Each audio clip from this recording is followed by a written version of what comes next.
रखा कि कोई मृत्यु नहीं हुई है। हिंदू धर्म में ये नियम है कि जब परिवार में कोई मर जाता है, विशेष करके ऐसी घटनाओं में भोजन नहीं करता है कोई। हम कल एक दिन उपवास नहीं रख सकते थे उनके लिए जो चले गए, आपने उससे हमको वंचित कर दिया। हमको आपने ऐसा आभास करा दिया कि अफवाह चल रही है, कोई कैजुअलिटी नहीं हुई है, कोई मृत नहीं हुआ है। तो इतना बड़ा धोखा संत समाज के साथ, इतना बड़ा धोखा संत सनातनियों के साथ, इतना बड़ा धोखा हम लोगों के साथ कैसे इन्होंने कर दिया? क्यों कर दिया? अखाड़े की पीड़ा ज्यादा है कि आपने देश के सामने झूठ क्यों बोला, सनातनियों के सामने झूठ क्यों बोला? झूठा मुख्यमंत्री, क्या कारण है? क्यों इतनी बड़ी जब घटना हो गई थी तो आप क्यों छुपा रहे थे? तो इस बात की पीड़ा ज्यादा है कि जो घटना हुई वो तो हो गई, लेकिन इन्होंने उसको छुपाने का प्रयास किया जी। अब तो छुपाए रहे, अब शाम को जाकर के बोलते हैं कि वो हो गया है। आप पूरे दिन आपको पता ही नहीं था, दुनिया बता रही थी, आपको पता ही नहीं था। तो आज सबसे बड़ी जो हम लोगों के मन में पीड़ा है वो ये है कि हमारा मुख्यमंत्री झूठा है। वो इस बात की पीड़ा है कि वो हमारे साथ घटना घटती है, हम ही से छिपा लेता है, और हमको हमारे जो मृतात्मा है उनके प्रति संवेदना व्यक्त करने के लिए, उपवास तक रखने के लिए मौका नहीं दिया इस व्यक्ति ने। तो हम तो कहते हैं कि ऐसे मुख्यमंत्री को कोई पर्व रहते रहते इस्तीफा दे देना चाहिए।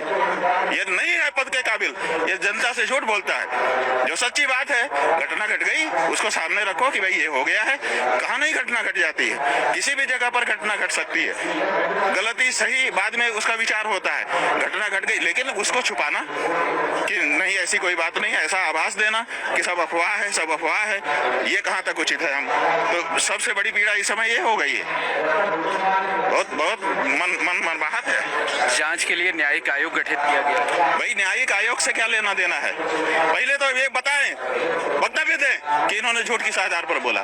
क्यों नहीं बताया गया जनता को?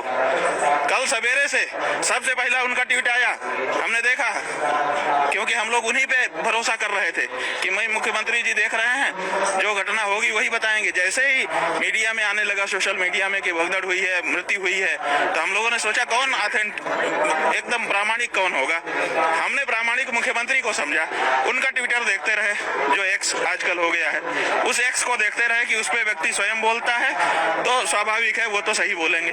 उन्होंने पहले मौनी अमावस्या की बधाई दी, 3 पैराग्राफ लिख करके, 3 बड़े पैराग्राफ लिखे उन्होंने और बधाई दी।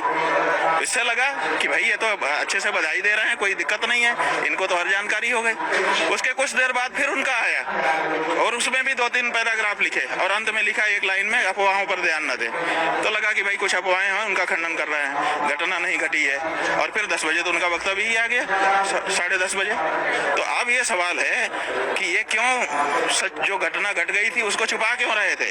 अधिकारियों की लापरवाही है, कहीं ना कहीं लापरवाही नहीं है। जो कुछ हुई होगा वो तो जांच से पता चलेगा कि किसकी लापरवाही है, किसकी गलती है, या कोई षड्यंत्र है, क्या है, ये सब जांच से पता चलेगा। अभी जो बात है वो ये है कि मुख्यमंत्री जो घटना घट गई थी उसके बारे में छुपा क्यों रहे थे? अगर मृत्यु हुई थी तो फिर इन्होंने क्यों ये आभास कराया कि अफवाह है, कुछ भी मृत्यु नहीं हुई है? ये सबसे बड़ा सवाल है।